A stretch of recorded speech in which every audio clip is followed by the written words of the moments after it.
नमस्कार दोस्तों, स्वागत है आपका हमारे चैनल में।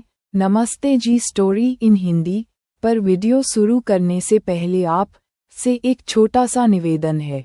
कृपया वीडियो को लाइक और चैनल को सब्सक्राइब जरूर करें ताकि हमारी नई कहानी सबसे पहले आप तक पहुंचे। तो चलिए कहानी शुरू करते हैं। ये कहानी क्रैश लैंडिंग ऑन यू की है, जिसमें दो मुख्य पात्र हैं, सेरी और किम। सेरी एक अमीर दक्षिण कोरियाई लड़की है जो अपनी कंपनी की मालकिन है। वह सफल तो है लेकिन अपने परिवार से उसका संबंध ठीक नहीं है। एक दिन वह पैराग्लाइडिंग करने जाती है लेकिन अचानक मौसम बिगड़ जाता है और हवा उसे बहाकर उत्तर कोरिया की सीमा में पहुंचा देती है। उसे बिल्कुल अंदाजा नहीं होता कि वह कहाँ है और कैसे इस परेशानी से बाहर निकलेगी। इसी बीच उत्तर कोरियाई सेना का एक कप्तान किम अपनी सीमा पर होता है। वह सेरी को जंगल में देखता है और पहले उसे एक जासूस समझता है, लेकिन थोड़ी देर बाद उसे पता चलता है कि वह गलती से यहाँ आ गई है। किम को पता है कि अगर सेरी को उत्तर कोरियाई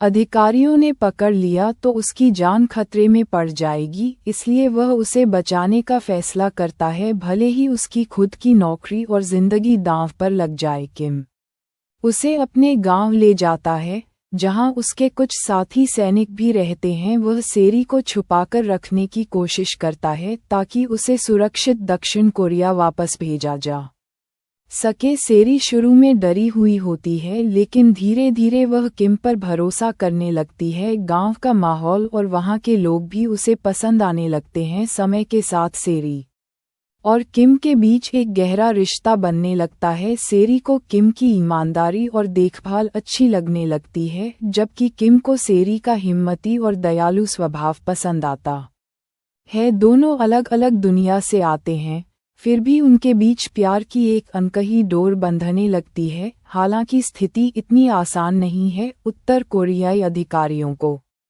सेरी के बारे में भनक लगने लगती है और वे उसकी तलाश में जुट जाते हैं। किम अपनी जान की परवाह किए बिना हर बार सेरी की मदद करता है। वह उसे बचाने के लिए कई तरह के उपाय करता है लेकिन हर बार कोई न कोई मुश्किल खड़ी हो जाती है। किम सेरी को कई बार उत्तर कोरिया से बाहर भेजने की कोशिश करता है लेकिन वह बार बार नाकाम हो जाता है। इस दौरान दोनों के बीच प्यार गहरा हो जाता है, लेकिन वे दोनों जानते हैं कि उनका साथ रह पाना बेहद मुश्किल है। सेरी और किम के बीच बहुत सा प्यार होने के बावजूद वे इस सच्चाई से इनकार नहीं कर सकते कि वे अलग अलग देशों और संस्कृति से हैं।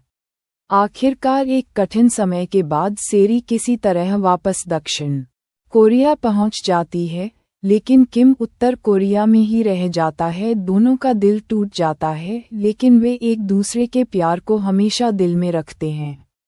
कुछ महीने बाद सेरी और किम फिर से स्विट्जरलैंड में मिले। उनके चेहरों पर खुशी थी लेकिन दिल में हल्की सी उदासी भी थी, क्योंकि वे जानते थे कि साथ बिताने का ये समय बहुत सीमित है। इस मुलाकात का हर पल उनके लिए अनमोल था और उन्होंने इसे खास बनाने का पूरा इरादा कर रखा था। पहले दिन वे खूबसूरत पहाड़ी इलाकों में घूमने निकले। बर्फ से ढके पहाड़ों के बीच सैर कर रहे थे और चलने के साथ वे हंसते हुए पुराने किस्से याद कर रहे थे और उन संघर्षों पर बातें कर रहे थे जो उनके बीच दीवार बनना चाहते थे। एक छोटी सी बेकरी में जाकर उन्होंने गर्म कॉफ़ी और पेस्ट्री का आनंद लिया, मानो वे इन छोटे छोटे पलों को अपने भीतर समेट लेना चाहते हो। अगले दिन उन्होंने एक पहाड़ी गांव की यात्रा की। वहां एक ऊंची चोटी पर जाकर उन्होंने नीचे फैली हरी भरी पहाड़ी इलाकों को निहारा। इस अद्भुत